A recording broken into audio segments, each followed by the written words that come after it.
Chris Silcock and I have been chatting for some time about getting him on the Inspiring Leadership podcast. Our friendship and our work together goes back to ASDA many years ago, where he was clearly one of the rising stars. And then he went on to Coca-Cola Partners and did even better. And now he's the managing director of Kellanova, UK and Ireland. So Chris, really good after all these years of knowing each other to have you on the Inspiring Leadership podcast.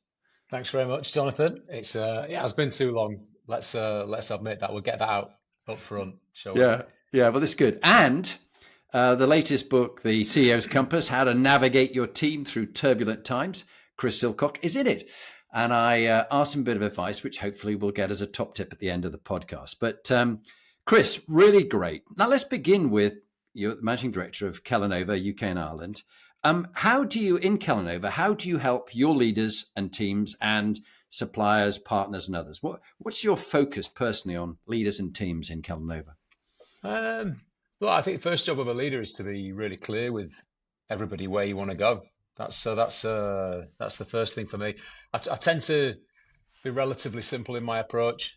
I've got what I call a plan on a page, and it's exactly as you say. So, it's the key priorities for the team, and it fits on a page. And any more than that, you start to lose people. So I think first thing is give people a vision and a sense of where, you need to take the organization. And then you've got to build a team then to go and deliver that. And that's probably the most important aspect. And I guess it's what we're here to talk about today, right? It's the essence of how you put that team together and how you galvanize them and then motivate them to deliver the best. And I've got to tell you, I've worked for some big businesses. Our focus on people at Kellanova runs deep, and if you asked any of the team here, they'd agree with you as well. We've got a real focus on building out our culture. Yeah. Well, it is so interesting that you are the sum of the people you spend your time with.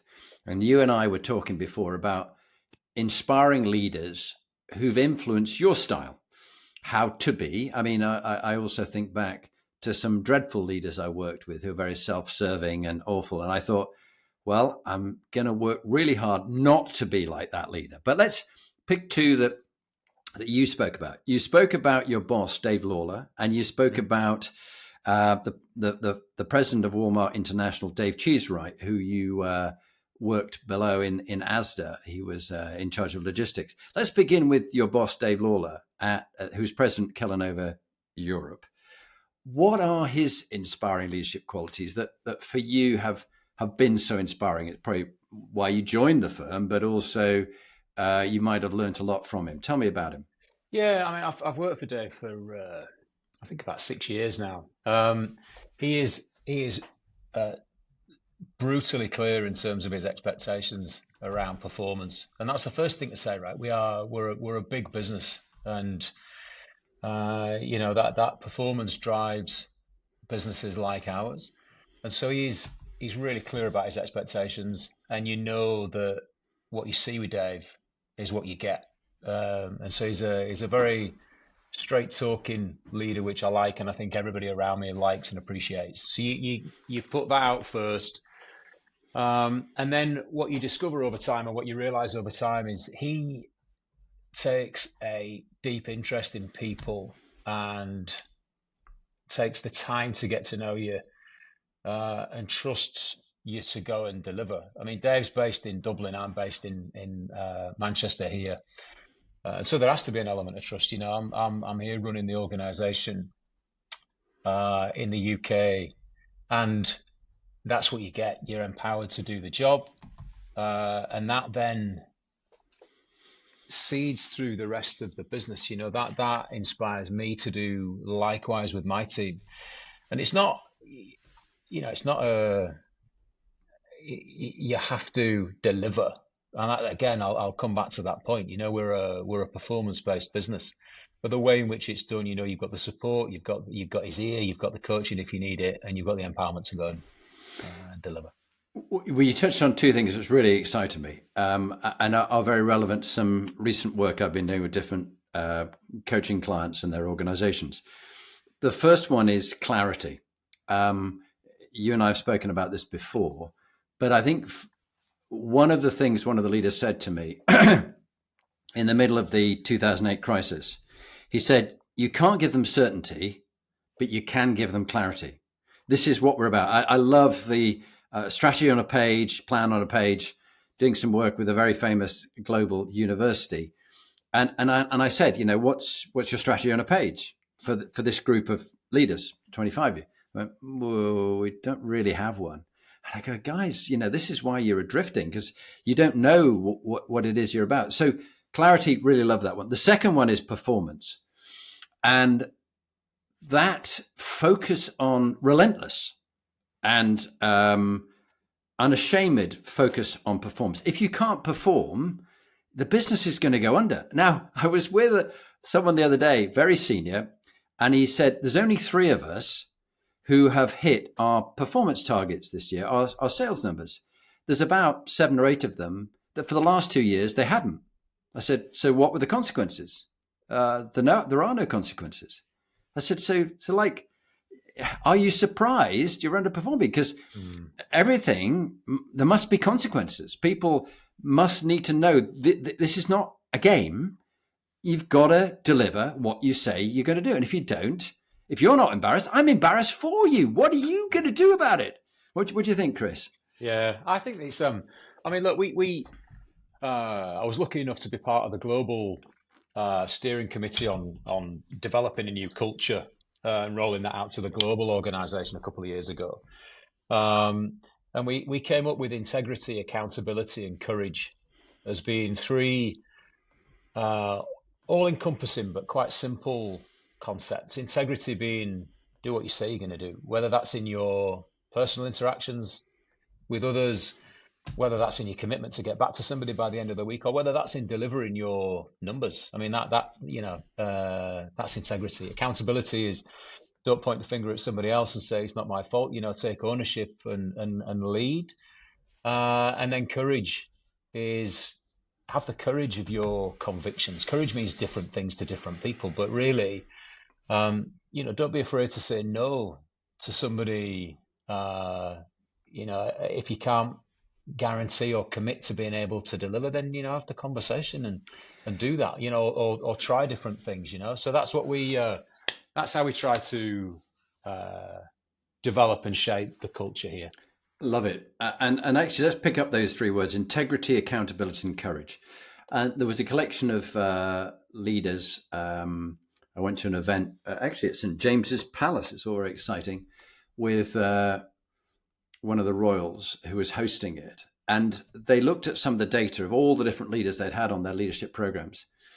They used to be integrity and courage, I think, were the top things that they mentioned that made the difference.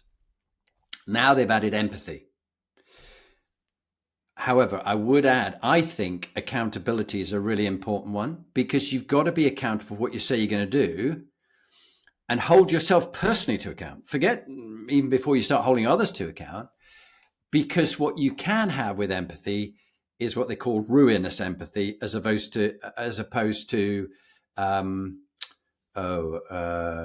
what's the word? Radical candor. Candor. Now, radical candor is you are still empathetic, but you call it out, a bit like you were saying with your boss. And ruinous empathy is where you go, oh, Chris, I know you haven't hit your numbers, but I really like you, and I don't want to fire you, and I know you've got kids and a mother's who's aging, and we'll let you off this time. Yeah. It's that resonates. I think when I joined the business back in 2018, somebody said to me, we've been people focused for a long time. It runs through the DNA of the business, but it's drifted into almost like a passive aggressive type. We're nice, but we know that there are issues, and so what we need your help with as you run in the UK and Ireland is bring that sense of honesty and bring that sense of transparency. You can do it in an empathetic way, but you need to be clear with people. And I like that radical candor. You call it radical candor. Yeah. There's a small 4-box matrix. You can look it up on the internet. Radical candor, ruinous empathy. Love that one. And also, warning to everybody listening, passive aggression. Boy, that is the nastiest of all of them. And I've used it myself. I must admit, in the past. And what it is, it's actually a lack of courage, because you're not prepared to say to someone, sorry, that's not good enough, or I don't agree with you. You sort of make a little barbed comment, a little jibe, and it's like sarcasm. It's the worst form of humor. Yeah, but I think that's born for me out of a lack of trust or an overly competitive environment that you're creating. I mean, one of the most important things for me and my team is that we know each other well enough, and we work effectively enough together that we've got a level of trust that means you can call it out. And that's how my team will operate with each other, knowing that that's what they're doing. There's the people, we can be really clear and direct with each other. But if you trust each other, then you understand the purpose of that. Yeah, call it out. Yeah. Okay, we haven't forgotten him, Dave Cheesewright. What was it about Dave Cheesewright that made him such an inspiring leader to you? Yeah, I mean, look, I came across Dave very early in my career. When I first started at ASDA headquarters, which was back in 2000, and he was the logistics director at the time, and I had been looking after the supply of wine. So I was responsible for importing all of the wine into the ASDA business in the UK and running the supply operation, which is a fantastic job when you're young in your career. But when you mess it up as spectacularly as I did one Christmas, you realise there's actually quite a lot of pressure that comes with that. And I was at the ASDA used to do something called the year beginning meeting in January, and that was to get all the teams off and running. And it was in the International Conference Centre at Harrogate, and there were 1,800 people in the audience. And Michael Burke, who used to read the news, was on stage, and he was grilling the exec on different issues that had gone wrong the previous year. And the question for Dave was, what went wrong with the supply of wine at Christmas? And Dave covered it off.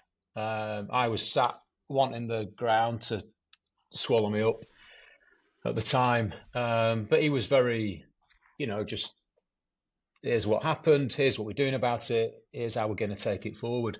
And he'd taken me to one side and said, listen, have you learned from this experience, and what have you learned, and how can I help, and et cetera, et cetera. And I felt at that moment, I was like, wow, this guy's however many levels above, and he's interested in how I am coming out of that situation. The other thing that springs to mind with him is I saw him a few years later at Charity Do, and he was straight up to me, how are you doing? How's Emma and the kids? Are you still running, cycling, and what have you? And probably spoke for a couple of minutes, but while he's talking to you, he was locked on and engaged, and I could see out the corner of my eye other people who wanted to butt into the conversation, but he was just focused on the conversation that he was having with me. And I thought, there's probably 1,000 people in this room that want to chat to you tonight, and all you're doing at the moment is allowing me to just feel like I've got that time with you. And I just thought, what a powerful, inspiring way to be with people. So I'm not saying I can, I wouldn't sit here and say I do that all the time. I try, though. I just think it's a great way to be with people. Yeah, you're so right, and clearly I've never reached the dizzy heights of Dave Cheesewright's position, but just in a small way, I've learnt that from a lot of people. And so when I had the book launch a couple of days ago, when people came to talk to me, I was present with them rather than looking over their shoulder for who was next. And though I couldn't spend long with each of them, it was so special. Sometimes it was a hug, it was a handshake, it was just a smile, a laugh, and do you remember this, or that kind of stuff? Yeah. I'm going to name drop now, but this is going to be shameless, but I'm going to do this. But I'll tell you who else has done that. Was King Charles. So we had King Charles in the factory at the beginning of last year. Got to be the proudest day of my working life. I mean, it was amazing. I was with him for about 45 minutes, and it's obvious to say, but what you realise is he's used to, meeting people, moving around the room and engaging. But that's exactly what he did, and he was so engaging and just with you in that moment with a sense of humour. as well. It's amazing, and he stopped and he made sure he talked to all the team in the factory. You know, he strolled over and he was chatting away. It was brilliant. It's just a great day for the business. Well, congratulations on that, because I think you won't forget his presence and his authenticity. And when I look at the two most powerful people who've had that ability to have presence and connection, one was Queen Elizabeth II when I got my MBE, and the other one was Princess Diana when I was one of a number of officers meeting her.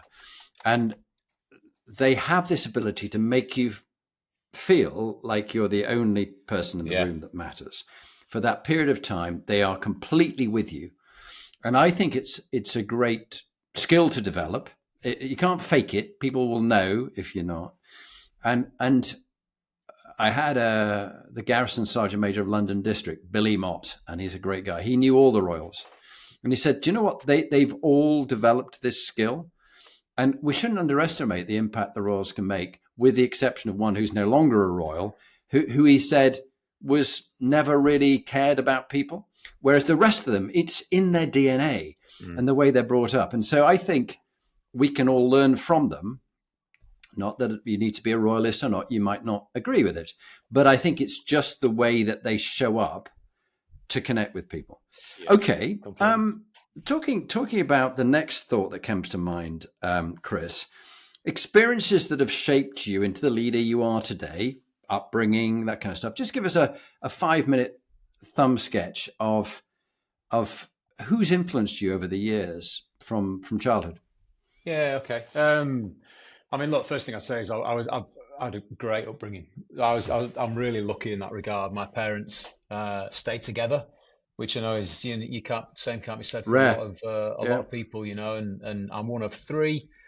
And we had a great upbringing, so Hmm. I can't say anything other than that. My dad was a constant source of inspiration for me. He came from very humble beginnings. I think he left school with two O levels as soon as he could possibly leave, and he went to his first job was making the tea for the directors at a brewer's called Tetley I remember in Tetley. Yeah. Leeds. Yeah. And he worked his way up through hard work, and he ended his career as the area manager for big regions running pubs.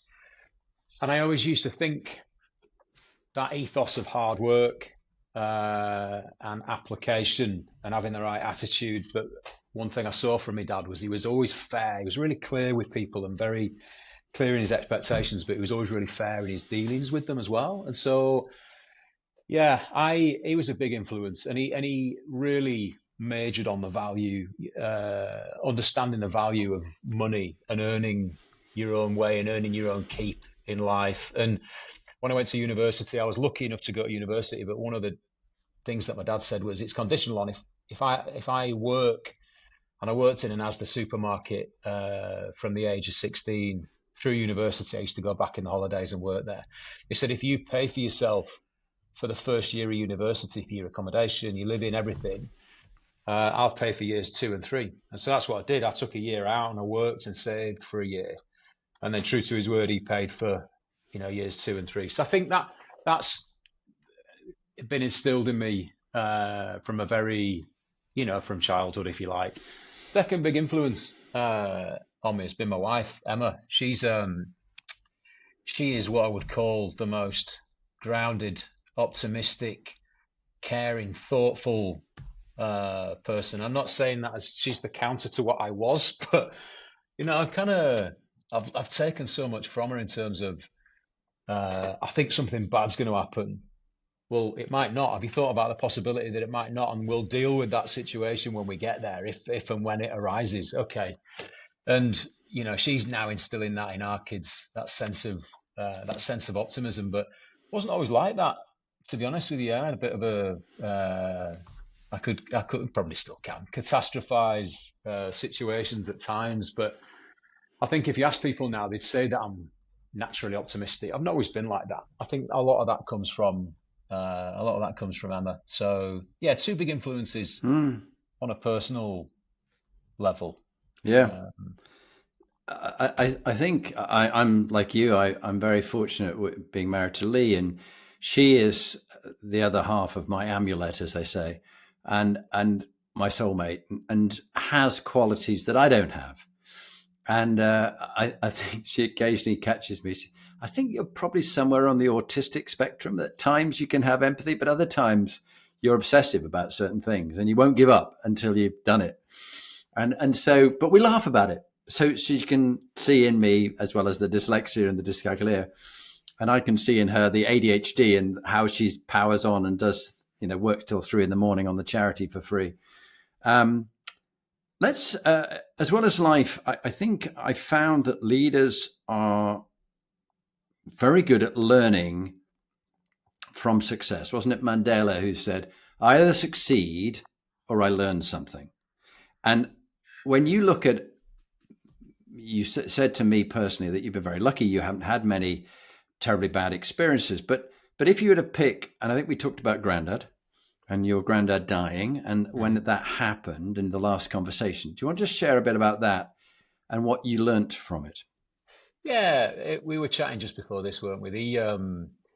I'm so fortunate, touch wood, in terms of where I'm at, and I know a lot of people have been through a lot, and it's all relative and it's personal to you, right? But I went traveling with my best pal, and we went away initially to do 6 months. We ended up being away for 15 months at the end, and we worked our way around the world. Spent a lot of time in Australia as doing the backpacking thing. And we were fruit picking in a remote part of Queensland, and my granddad was terminally ill by that stage, and he was in a hospice. And I used to phone and speak to him, and I spoke to him. I remember speaking to him one evening, and I put the phone down, knowing that was going to be the last time that I spoke to him. And I can't describe the kind of, I guess, the loneliness and vulnerability that you feel, and the urge to get home and comfort yourself with where you grew up and what have you. And actually, I thought about this with Rob, the lad that I was away with, a lot. And I obviously phoned my parents and I spoke to my mum and what have you. Decided, on the basis of what my granddad would have wanted, to keep going and to stay away, and that we did. And I've often kind of reflected on that as being one of those things where people say, "Oh, I went away traveling," and you imagine that everything's great and everything's rosy and you're just on a high for 15 months. It wasn't the case for me, to be honest with you. There were times when I missed home. There were times when you feel the pull of home. There were times like that when you really kind of think, "Do I just jack this in and head for home, and then we'll be done?" And still, there might have been some elements of me that would say, you maybe you should have gone home, maybe you shouldn't. I don't know. I did what I did, which was to stay out, and we kept going. But yeah, that was a tough experience personally. And what did you learn, Chris? Well, it just taught me. I think I like to think that if you, as your first port of call, say what would that individual want in that circumstance? What would he have said to me? How would he have guided me? And what would he have done? Then I'm pretty confident he'd have said, "Keep going, son." Yeah, Keep going. And that for me is always, if ever I encounter a difficult situation, I'll think, what would that person who's got the experience there, or what would that individual, or what would that person who cared about me advise? What would they tell me to do? And it's a very good way of coping with situations. What I recommend sometimes is what we call your support network. Imagine this group of people, virtual, as if they're on your shoulder. Many of them might be dead, or people from history. And then this is almost like your support group. And when you have a dilemma, often integrity or what you do about a difficult situation, if the group are with you, what would they be encouraging you to do? And like you, I really relate to the sadness you faced with that final call. And I connect with that with my grandmother, Agnes, Granny Agnes, who grew up in Scarborough and Yorkshire. And I was away in the army in Germany. I was a spy working for GCHQ, listening to the Russians and the Germans. There was a big exercise I was on, and she died. And I sort of talked through with my mum, should I come back? Should I come off the exercise and return for the funeral? She said, no, I think you should be where you're supposed to be. She'd want you to do that. And I think imagining what the people you respected and admired would want for you is important without being soulless. But thank you for that. You and I talked about giving advice to the younger Chris. Going back in your DeLorean right now to see the 16 to 18-year-old Chris, what would you say? That far back. What would you say mattered, and what would you say didn't matter anymore? Look, if we're talking about leadership and we're trying to inspire professionals, then the most important thing is you've got to enjoy what you're doing. You've got to love what you do. You've got to like the people that you work with, and you've got to be clear on that and clear on your values. And you've got to work somewhere that aligns with that and allows you to be yourself. Honestly, and some of that you might think sounds cliched, but it's so true. And I've had experiences in the past where I've not enjoyed my job, and again, my wife would have been the one at the time to say, move, do something else, don't complain about it, you're in control of this. And so that's the thing, you've got to enjoy and love doing what you do. And I sometimes think I've been lucky to have that, and then part of me says, actually, I've just chosen well, and been clear on what I value. Yeah, and time and again, the conversation I'm having with those in their 30s, I sometimes, the CEOs I work with, they say, do you ever work with children of CEOs? I go, actually, I do a lot of work with children of CEOs, because it's quite a hard act following a parent who's so successful, and a number of them have this crisis of identity. They're doing something, they don't really like it. And I go, you have a choice here. You didn't, a bit like in the army, our old Sergeant Major said, if you can't take a joke, you shouldn't have joined. You volunteered. If you don't like it, sod off. Go and do something else. But the point is, you're a long time dead. And it's not a dress rehearsal. This is it. Make the most of the life you're living, and don't be living a life, A, half asleep, and so you're not really fully awake, or B, doing something you loathe. Yeah. And it's quite hard because people feel, I have to. No, you don't. You have a choice. Yeah. You always have a choice, but people don't, no, I haven't got a choice. I have to do this. No, you don't. Yeah. You do something else. It's, I think that thing of control and taking personal control, it's easier to, it's easier said than done, because it involves putting yourself in a position where you're going to change your circumstances, but you have to do it. It's essential that you have to do it. So yeah, that I would just say love what you do. I'll tell one more actually, if I can. You got them. The other thing that I've learned is I always give trust up front. And I remember somebody saying to me, the quickest way to find out if you can trust somebody is to trust them. And I've worked places before where you sense the old office politics type thing. I'm pretty straightforward, and I've had somebody come to me when I was starting in a new role. This is a number of years ago now, saying, "Oh, your boss is going to be a nightmare. You won't be able to trust them." And I remember having a conversation at home, saying, "Well, I don't know what I'm going to do about this." And Emma said, "Well, what are you going to do? Nothing's happened. So find out, place your trust in that individual, and see where you go." Turned out to be the best boss that I'd had by that stage in my career. But if I'd gone into it with don't know whether I can trust him, I'm going to take my time, we'd have probably had a really awkward going on and a pretty clunky relationship. So that's another one I would just, invest yourself and give trust up front would be. I like that tip. And there's that old adage that if you want to have a friend, you got to be a friend. if you want to be trusted, you've got to give trust to others. Yeah. And I would add the caveat: don't be a sucker. Yeah. I mean, was it the New Zealand All Blacks have one of their sayings is "no dickheads," and you don't be gullible. I've been conned by con men. Literally, if I don't know, I lost thousands of pounds of my inheritance from my mother and any savings I had with property fraudster, and I was too trusting of someone I thought was a friend who actually was working with this fraudster to rip me off. And so that makes you a little bit wiser from your stupidity and from being gullible. But at the same time, give everybody a chance. What's it the Russians say? Trust but verify. That you don't be completely naive. And it's a bit like investing. If you're going to invest in something, could you get by if you lost it all?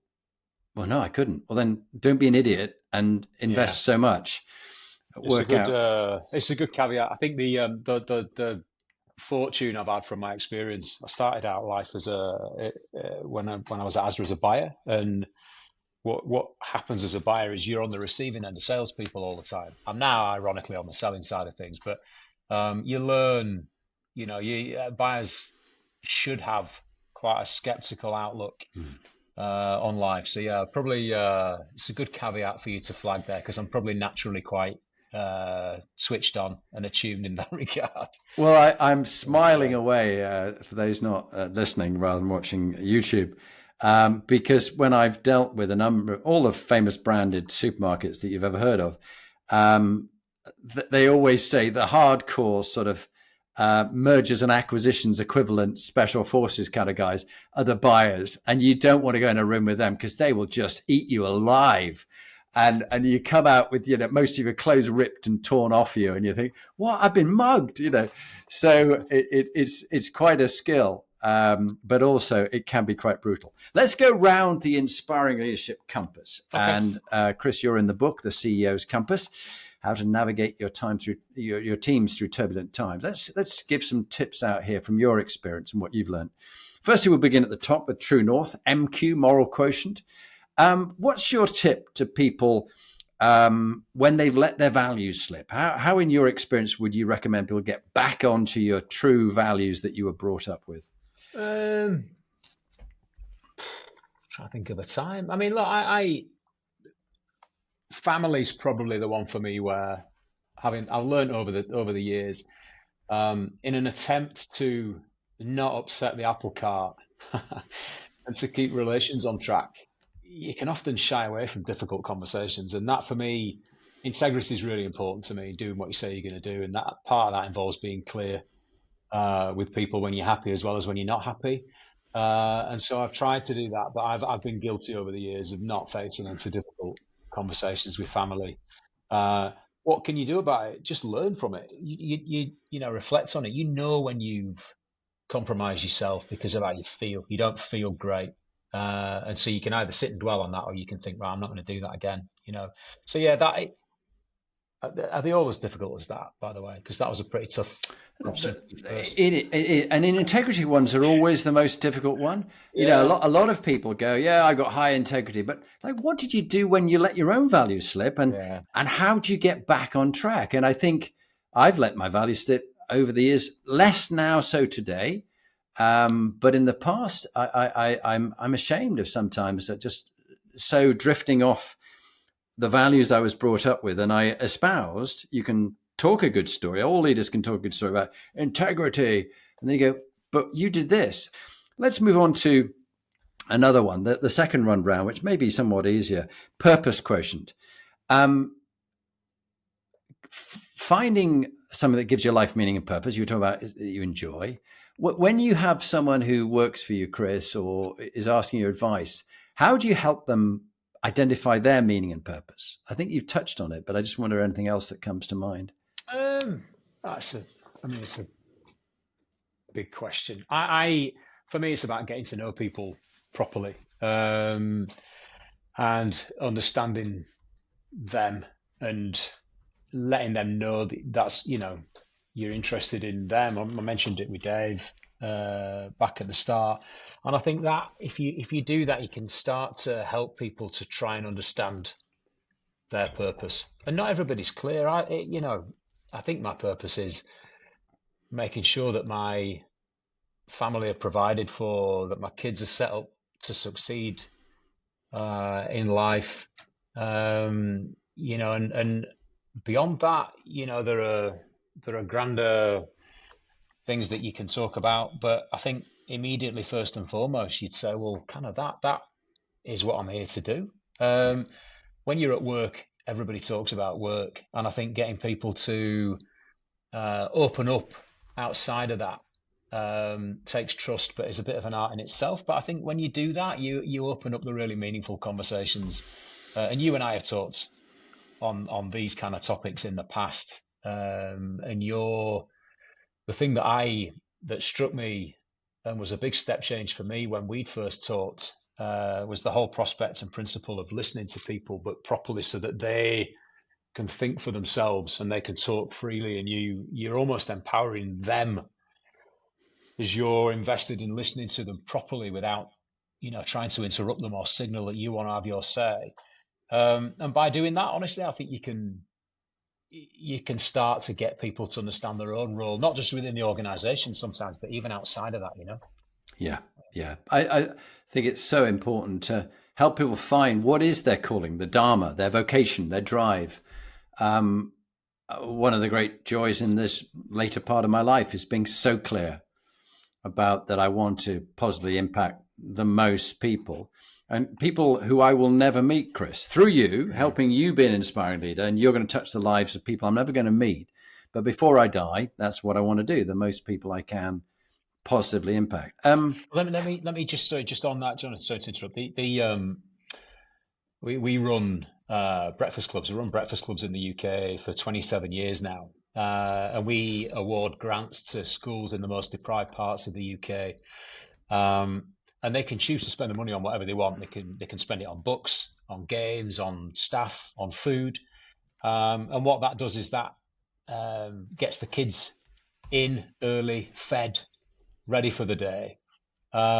We help about 70,000 kids every day in the UK. The reason I'm mentioning this is that for us as an organisation, for everybody that works in this building, is something that they can connect with, resonates, and means something to them. We're not giving platitudes. This is stuff that you can go out, you can see for yourself, you can experience.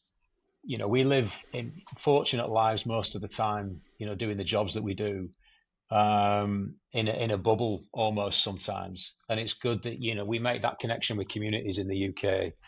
And that gives, it's a source of pride, but source of purpose for us all as well. So yeah, I would be remiss of me not to mention that. No, it's lovely. And it touches on values, it touches on purpose and meaning, it touches on legacy, which we'll touch at the end. The next one round is health quotient, keeping yourself healthy.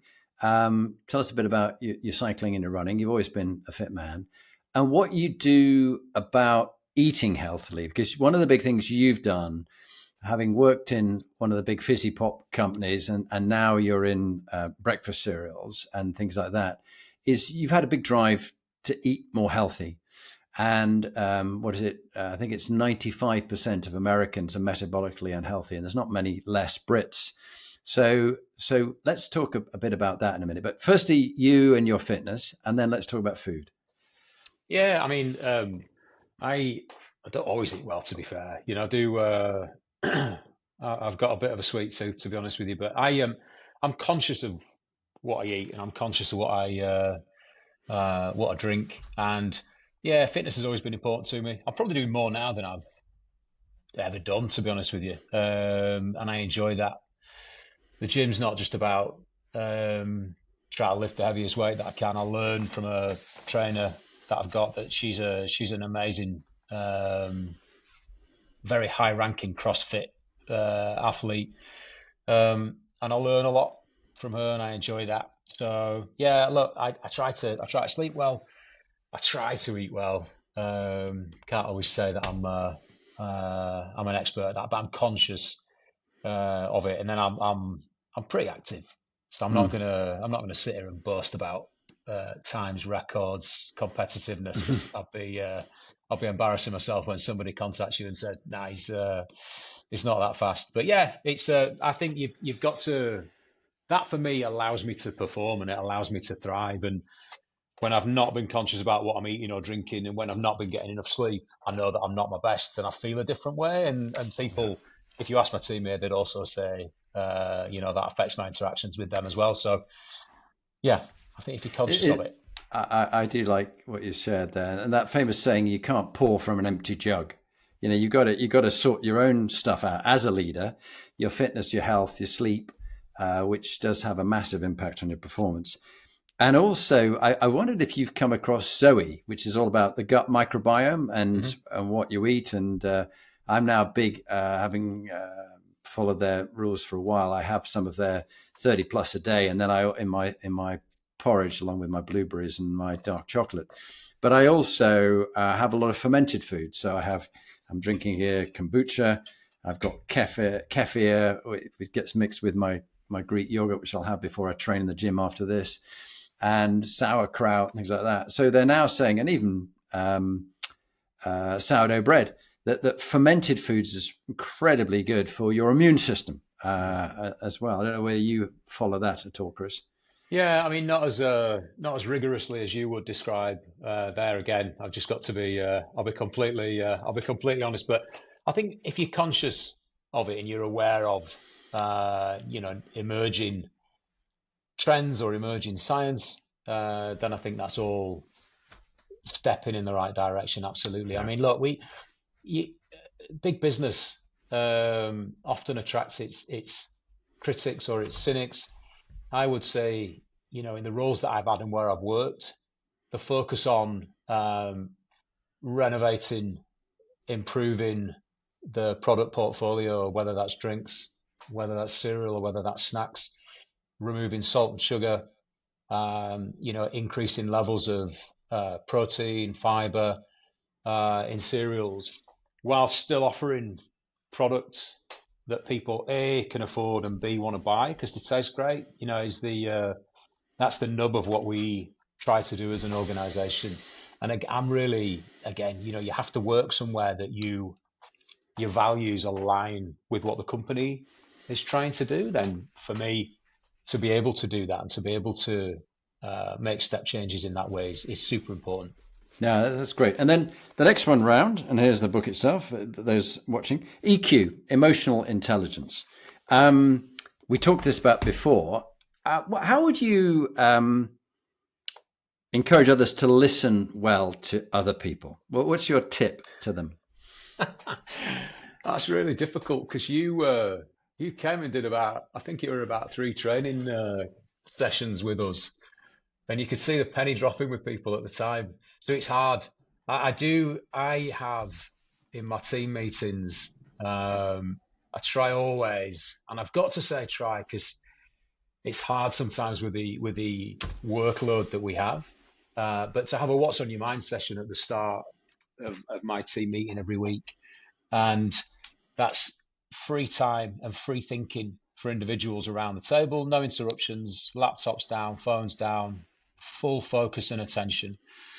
And then that individual can talk, if it's about what they did at the weekend, it's fine. If it's about what they've got on their mind from a work point of view, that's fine. But just allowing that time to offload is key. And that was one of the little hints and tips that you gave us.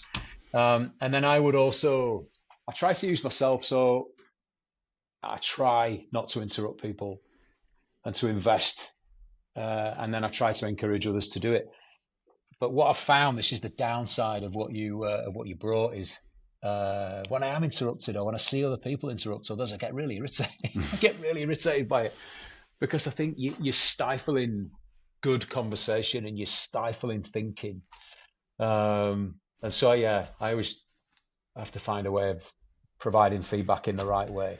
Yeah, well, we're going to have to find a new lexicon of language for you, Chris, because I'm going to ask you now, the next challenge is to take the word try out. As Luke I know. Skywalker was Listen, told by Yoda, Luke, I there know. is no try. There is either I do know. or don't do. So Even as I said it, I was like, I'm gonna get earache for you this. know that. But look, it is great that you are so open, and you're always, like me. I'm the beta version. I'm always work in progress, not the finished bit of software. The next one is CQ, collaborative, cognitive, and cultural intelligence. About getting on with people who are very different from you. What's your advice to getting on with people who are very different from you? Um, I think I spend a lot of my time trying to put myself in other people's shoes, and that sounds easy to do. It's quite difficult to do, but I think particularly, in light of uh, whether that was the Brexit vote and the climate of you're on one side or the other. I lead an organisation, and we make product that's consumed by a vast array of people, and so I have to make sure that I appeal to as broad an audience as possible. So even the job that I've got, I have to be able to understand vastly different consumer needs and customer needs. So I think you've always got to start by putting yourself in other people's shoes. You still don't have to agree with people at the end of the day, but if you can agreeably disagree, then that's fine. And I would always sort of encourage my kids to do that and to seek different perspectives. And if you're getting, annoyed at somebody's view, just try harder to understand what that view is. You still don't have to agree with it at the end of the day. And I think that just gives you a much better grounding in understanding the world. Hmm. I mean, I know might sound a bit grandiose, but I genuinely think that, if you can seek the perspectives of others. Yeah, yeah. I think you put it nicely. And sometimes it's just as simple as, if I'm listening to you, summarizing and playing back what I've heard you say in a way that you feel heard and seen. Doesn't mean I have to agree with you, but I do understand your point of view. And I think the brightest people, the most balanced, are the ones who can hold a number of conflicting viewpoints and opinions and still be okay with that without falling apart in a world that's become very polarized, post-truth and populist. The next one round, and we've just got the last three, and then we're coming to the end actually soon. Resilience. I think you are a very resilient leader, Chris, from my experience of you, and how, if things like the wine situation at Christmas didn't work out, what did you learn from it with the chance? What's your advice to people picking themselves up in times of adversity? I think I've worked in highly pressurized businesses. I work in what we call in the industry fast moving consumer goods, and it moves fast. So a lot of pressure. And you learn to absorb that over time. Somebody once said to me, it's like having an elastic band. If you stretch it and stretch it and stretch it, that's you and your development. When you do let go, it doesn't spring back to its original size. It's bigger, it's grown, and so take everything as a learning opportunity. There'll be times where you'll feel like it's the end of the world. And at that point, if you seek the counsel and coaching of others that have experienced that and know that you're not alone, and like you'd said before, that network is so important to do. And I think, if what's the worst that is going to happen? And I think if you spend a lot of time writing, I write stuff down when it's on my mind, and I play it back and I try and understand it that way. If I still can't get my head around it, I go and talk to probably Emma in the first instance, but then I have, people here at work that I can sound stuff off. So I think you have to develop that for yourself. If you're continually seeking comfort, you're probably not going to get it. And so I think that's something where you have to understand that, if people are telling you that something needs to change, or you yourself, you need to be different, or you need to think about something in a different way, see the value in that as well. Don't take that as criticism. See the value in it. If you trust that individual, so yeah. Yeah, that's good. And it leads me on nicely to brand quotient, what people say about you when you're not in the room. And you in the past, I know we've talked about this, have done 360 feedback, like, you have a coach or someone like me, where it gets the opinion from 20 people around you, and you learn from that, both your strengths and the areas you need to develop. What have you learned recently from 360 feedback on yourself, Chris? If there was one thing you're working on. Yeah, I mean, I would say Um, I empower the team to get on and do, and they appreciate that. They would say that I'm relatable and authentic in my approach, and I set high standards for them, and they appreciate that. There's always time where they will think that, leave us more and let us get on with more. I'm capable of doing more, and I think that's always something you have to be conscious of as a leader. Even if you think you're a great coach, even if you think you empower people to, the fullest of their potential, they've probably always got a little bit more. And it's trying to find those moments, I think, is really important. That if you ask them now, I'm doing that because they'll be in the room behind me, but that's what they'd say. Yeah, good. And the penultimate, well, the last one, and then we'll go talk about teams, and then we'll have a top tip. Legacy. You've talked to me about your legacy, about the impact on your wife Emma and your family, your two kids who are, I think, 15 and 13, if I remember. Yep. And then also the way you can impact the people you're leading. How would you encourage others to quickly work out what is their legacy? Why are they here on the planet? What they have to do. That's a great question. Honestly, I think it's the conversation that goes beyond work and into their own lives. We've done something with the team a couple of times called Lifelines, where you describe to each other your highs and lows from childhood, and it brings everybody together and it creates a bond. But it's so powerful in understanding the difference in people and the benefits of having a diverse team. That can be in terms of gender, ethnicity, sexual orientation, background, upbringing. That's the biggest way as a team that you can get people to open up about themselves. That's the start point then to an exploration of how they then start to think about themselves and their legacy. I can't say to people, I've had it myself. You need to go and decide what your legacy is going to be. Okay, all right, well, I don't really know what to do with that. I don't know where to start. I don't know how to do that. So you have to, I think doing it together as a team like that is a really powerful way of starting that conversation. And what might help is that I love the concept of stewardship within legacy. And that's leaving things better than you found them. So when you, Chris, took over and started working Kellanova 8 years ago, how are you going to leave your job and the organization better than you found it when one day you move on? And I think that is something people can get their head around. You don't own the job you're in. You're just a landlord looking after it for a period of time, and you will hand it on to someone else better than you found it. Yeah, this company was founded 119 years ago. So I'm not, under any illusions as to the pressure of that when you've got a job like this. If I can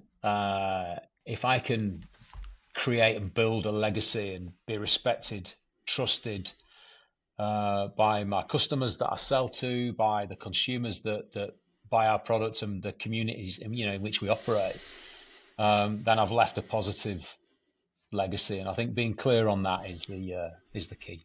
Yeah. And before we go into the top tip, final one, which is always a hard one for leaders, particularly if there's ruinous empathy, is when you find over the years, your years of service, that you've got either a toxic individual or a team's gone a bit toxic. What is your tip to people listening when they're out there, they may have this exact situation? How did you resolve it? What's your advice about dealing with toxic individuals or teams that are toxic? It's a tough situation for anybody. Is that I would say first and foremost, you need to understand that individual or that element of that team, and that's what I'm saying about putting yourself in the shoes of others. You might not agree with how they are, but if you don't understand them deeply and why they are in that position, then you can't set about fixing. I think that's the first part. Second part then is sensitively and empathetically dealing with it, but making sure that you do deal with it, because you can't afford to let stuff like that, create issues in your team.